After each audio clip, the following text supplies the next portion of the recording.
তো বন্ধুরা, আজকে একটি গুরুত্বপূর্ণ ভিডিও নিয়ে আমি আপনাদের সামনে হাজির হয়েছি।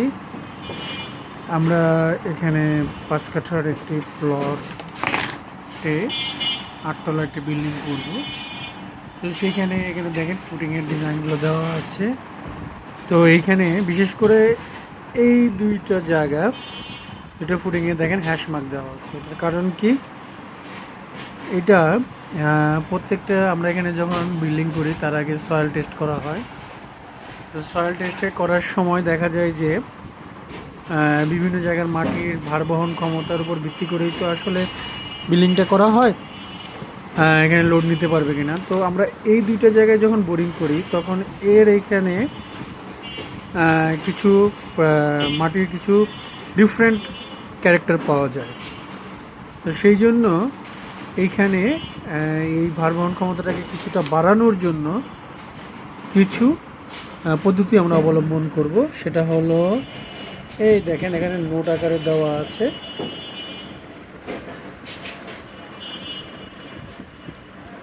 এটা আমরা করব স্যান্ড এবং খোয়ার একটা ম্যাকাডাম পদ্ধতি আমরা করব।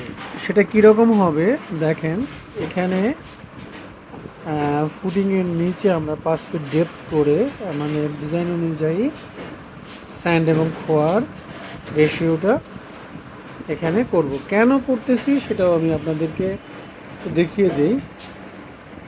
Sand এবং খোয়া compaction shown in this section to be carried out for the footing which are the located rural location where their extension soil different has been silty clay low thereby their engine direction. তো এই জন্য আমরা এখানে এই জিনিসটি ব্যবহার করব। তো আশা করি আপনাদের ভিডিওটি ভালো লাগবে এবং কিভাবে করতেছি সেটাও আমি আপনাদেরকে দেখানোর চেষ্টা করব এই ভিডিওর মাধ্যমে। আশা করি আপনাদের যারা ইঞ্জিনিয়ার ভাইয়েরা আছেন তাদের জন্য অনেক উপকার হবে। তো দেখতে থাকুন কিভাবে কি করি। তো এই সেই জায়গাটার মধ্যে আমরা খোয়া এবং সিলার স্যান্ড মিক্সিং করছি। খোয়ার সাইজগুলো একটু বড় বড় হবে এবং এটা একটা লেয়ার পর্যন্ত নিয়ে আমরা সেটাকে কম্প্যাক্টর মেশিন দিয়ে ভাইব্রেট করে এটা কম্প্যাক্টিং করব।